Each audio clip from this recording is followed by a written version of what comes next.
Honorable Speaker, distinguished members of the Seimas, dear friends of Georgia, it is a privilege to stand before you today in front of Lithuania's parliament, a place that embodies for us Georgians the triumph of democracy over repression, the resilience of a nation that fought for its European destiny and won. Today, as Georgia faces one of the gravest threats to its democracy and to its European future, I come not only to express gratitude, but to call for action. Lithuania has always been at the forefront of supporting Georgia's independence and European integration. At the time of independence, we were together. I remember this time on 9th of February, if I'm not mistaken, you had your referendum on independence in 1991. In a few days, we're going to celebrate massively on the streets of Tbilisi also our referendum on independence, which happened on 31st of March 1991, because that's a major symbol when we said no to occupation, no to the Soviet times, yes to independence, and more than 90% of the Georgians took part in that referendum and said yes to their future. Your solidarity has accompanied us since then, advancing towards Euro-Atlantic integration. In Europe, from neighborhood to association, from visa liberalization to candidate status. You were standing with us during the 2008 war. You were with us supporting our democratic reforms, supporting the establishment of state institutions as well as our economic growth and diversification. Today, you are again standing with Georgian people when they are protesting those undermining our democracy and European future. Standing with the Georgian people's demand to refuse recognition of fraudulent elections and their call for new, free elections. For these, we are deeply grateful. But now the crisis in Georgia has escalated beyond electoral fraud, beyond the mere political crisis where the opposition contests the results of an election, when a ruling party tries to consolidate its power at whatever cost to compensate the popular support that has started eroding. We are confronting a somehow different challenge that we can only qualify as an existential challenge, an usurpation of our destiny. The ruling party that came to power, supported initially by a vast majority of the country, because it came to power with a pro-European program, a democratic reforms program, suddenly decides on the 28th of November last to turn its back on its own promises, enshrined in the Constitution's Article 78, turn its back on the expressed will of the nation to bring Georgia into the European family. And contrary to all expectation and to all aspirations of the Georgian people, starts to push Georgia back under Russian domination and back into a Russian model of governing the country. The Russian nightmare, which we thought was part of history since our independence, is coming back to haunt us in the 21st century. In Georgia today, we are a nation under repression. Innocent people, journalists, actors, students, civil society leaders, and political leaders are being dragged into police stations, falsely accused and sentenced under fabricated charges. At the time when I'm speaking, there is a trial going on of one of the famous artists, but the non-famous people are as well under this same irregularity and repression, and he might be charged for 11 years because of nothing, of protesting peacefully. The government, mirroring Russian tactics, has weaponized the judiciary and the police against its own citizens. There is a famous case of Mrs. Mzia Marlobeli, a respected journalist, who was arrested simply for doing a job, reporting on protests, or the actors and students who joined peaceful demonstrations only to be charged for group violence, a false accusation sustained by false testimonies from police officers under government pressure. These are not criminals. These are ordinary citizens who believe in freedom. And yet, in today's Georgia, believing in democracy is enough to put you behind bars. Journalists of the public channel, those who should be serving their country and population, are accused publicly because of their expressed opinions by members of the governing board of the public channel of anti-state activities that should be investigated by the general prosecutor. 1937 suddenly sounds very close. The repression is not just political, it is also financial. A new set of draconian laws has been introduced to that effect. Peaceful protesters face massive fines, 5,000 laris, about $1,800 when the minimum wage is 200 laris and the average wage around 1,500. And that for each fine, each time that you cross through Stavely Avenue, you can be fined, and that amounts to, for some people, to 5 times, 7 times, 10 times.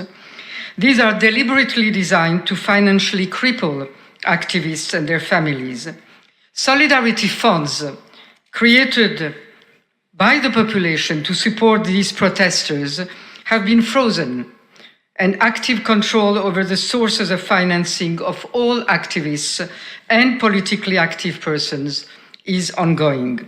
Opposition leaders, activists, and even ordinary citizens who voice dissent can now be jailed under vague and politically motivated charges, including today one of the leaders of one of the opposition parties that is already threatened with criminal charges because he doesn't want to recognize the newly formed commission under the one-party parliament.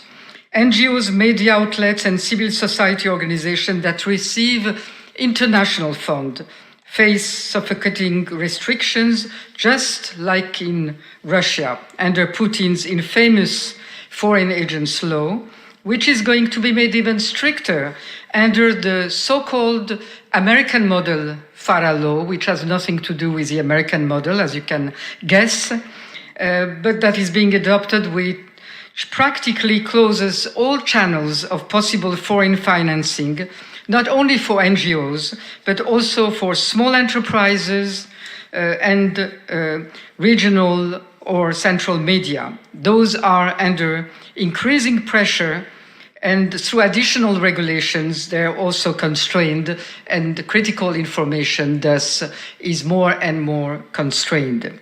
Spreading fear and convincing citizens of the capacity of the state to control everything is exemplified by the multiplication by the hundreds of the cameras in all central locations, using artificial intelligence to allow face recognition, identification, and repression of all protesters. The ruling party that leads these endless repressions is not, meanwhile, governing the country.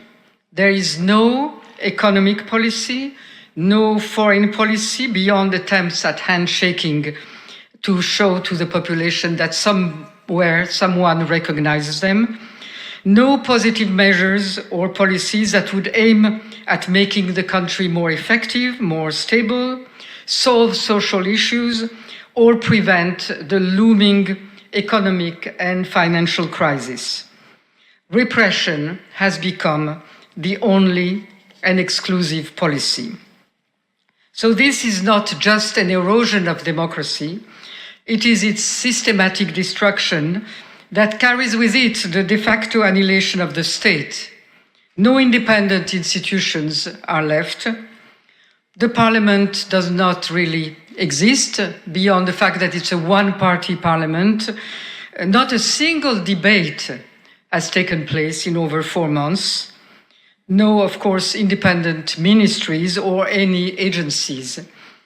The one party, but in reality one-man rule, has taken over the state, over politics, over social life. Georgia's independence itself is under siege. But dear friends, this is not only about Georgia. This is a test for Europe itself. The events that are unfolding in my country are part of a much larger plan, one orchestrated by Moscow to reestablish its control over the Black Sea, the Caucasus, and Europe's access to Central Asia. The Black Sea has already become a battleground, as we all know, but Russia is expanding its military presence in Ochamchire, for instance, in occupied Abkhazia, turning it into a naval military base that will further project Russian power into the region. This, combined with its continued militarization of Crimea and its massive attacks on Odessa, is part of a broader strategy to push NATO and the EU out of the Black Sea. That means the end of all the ambitious EU infrastructure projects of connectivity, energy, transit that had in common the need for the Black Sea to be turned into a sea of cooperation, hence of stability and security. The Caucasus is a tipping point, with Armenia moving closer to the EU and the West. Moscow is using every means, economic pressure, military threats, hybrid warfare, to prevent this shift. If Georgia gets back under the Russian sphere of influence, that cuts off the Caucasus from European integration, leaving Armenia vulnerable and giving Russia total control over this strategic region. Central Asia is also concerned. If Georgia falls, Europe will lose its last direct transit route to Central Asia, ceding economic and political influence to both Russia and China. The Anaklia Deep Sea project, our chance to create a trade corridor independent of Russian control, has been blocked by this pro-Russian ruling party in Georgia, while China is being welcomed to take control of this key infrastructure. The consequences might be irreversible. A Black Sea dominated by Russia and China, Iran's interest taking place in the Caucasus, a Caucasus cut off from the West, a Europe that has no longer strategic access to Central Asia's resources and markets. Europe then must act now. If we allow Georgia to fall back into Russian hands, it will not be just a tragedy for my country. It will be a strategic disaster for Europe. It will prove that Russia no longer needs military aggression, military invasions to achieve its goals. It can simply use, at a much lesser cost for itself, hybrid warfare, electoral manipulation, economic coercion, and internal takeovers to remove democratic governments and replace them with authoritarian projects. It is now tasting these new grounds in Georgia, as it has done in 2008 when it was testing military aggression again. If this appears to be easily successful and much less costly than the very uncertain issue of the war against Ukraine, and already very costly for Russia, Russia will certainly expand its new strategy two countries where it has already been carrying some initial tests, and that is Romania and Moldova. And it certainly, whatever the outcome of the talks today, will try to use that in the now called for Ukrainian elections, which might be very dangerous and give to Russia what it has not been able to win through this aggressive war. And why not, that might be expanded to other European states, as we have seen some examples at different elections of recent times. The challenge thus goes beyond the Georgian experiment, but the manipulation of elections and the rapidity with which a whole set of Russian laws have been implemented thereafter should be studied to prepare for answers and counter strategies by Europe. That is why Lithuania's support and that of our traditional friends, but not less the support of the nations of Europe that are rediscovering the need for a strong and self-sufficient Europe, is more critical than ever. The European Union and NATO cannot remain passive. Europe should take a closer look at the financial networks supporting this regime, which are today helping Russia to make of Georgia a sanctions evasion hub. The adoption of the offshore law that went almost unnoticed by the European authorities is in reality directly challenging not only the non-circumvention policy, but in reality transforming Georgia into a gray zone where sanctioned oligarchs and all kinds of traffics can develop without legal constraints. At the door of Europe, this represents a threat and a challenge that deserves better scrutiny and reaction. The issue of sanctions, whether national or collective, on the part of the European Union is important, but if sanctions have to be applied, they should not be exclusively punitive, but set in a political strategy that is lacking today, that make these sanctions a part of a real conditionality policy, linking them to the demand of new elections and hence to a clear calendar. Beyond what has been up to now, the de facto non-recognition policy, the European Union should express more support to what is the only known stable and peaceful way out of the current standoff between the ruling party and the protests that are entering their fifth month, and that is new elections in a free and fair environment. No alternative exists to that, no peaceful alternatives or instability.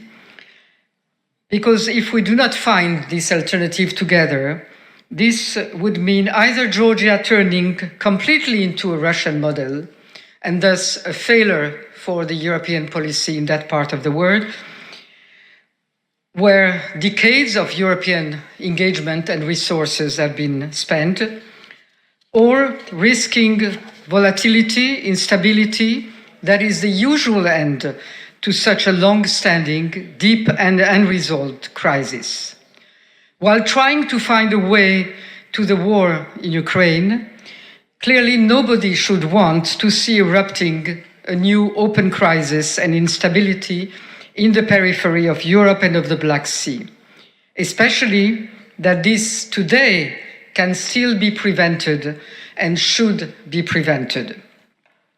A new Black Sea and Caucasus security strategy, one that secures Europe's access to Central Asia, strengthens NATO's presence, and blocks Russian and Chinese expansion in the region, is indispensable.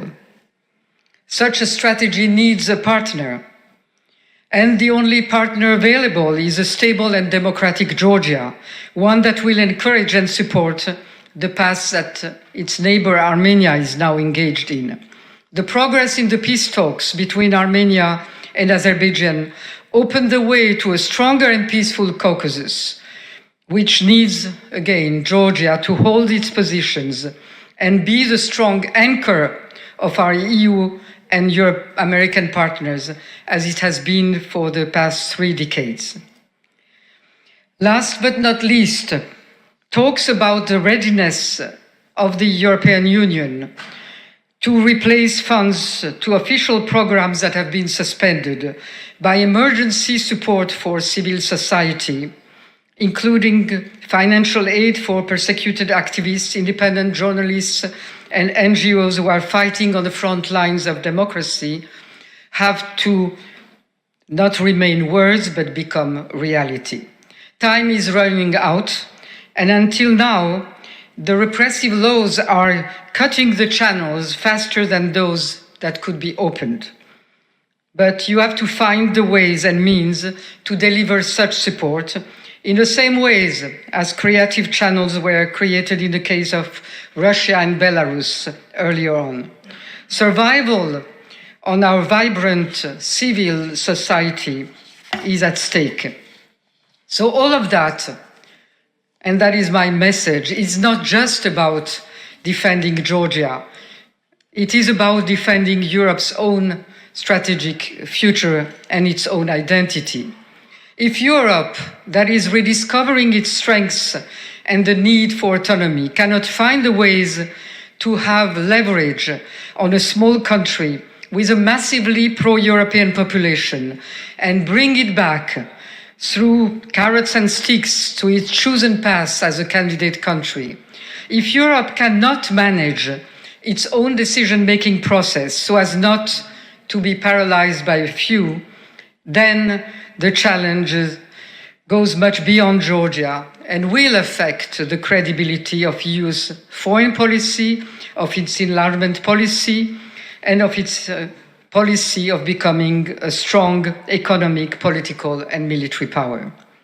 We are one of the countries with the most determined pro-European population, for a long time front runner of the European integration, where large resources from our European, NATO, and American partners were devoted to create and sustain independent institutions, justice, police, army, in order to enforce stability and security.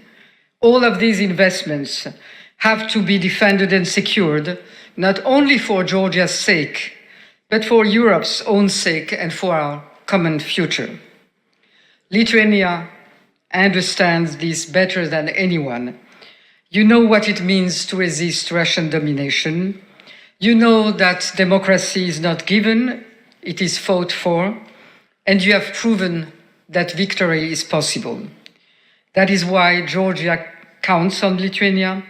That is why we count on Europe, because if we stand together, we will not only save Georgia, we will preserve the security and integrity of Europe itself.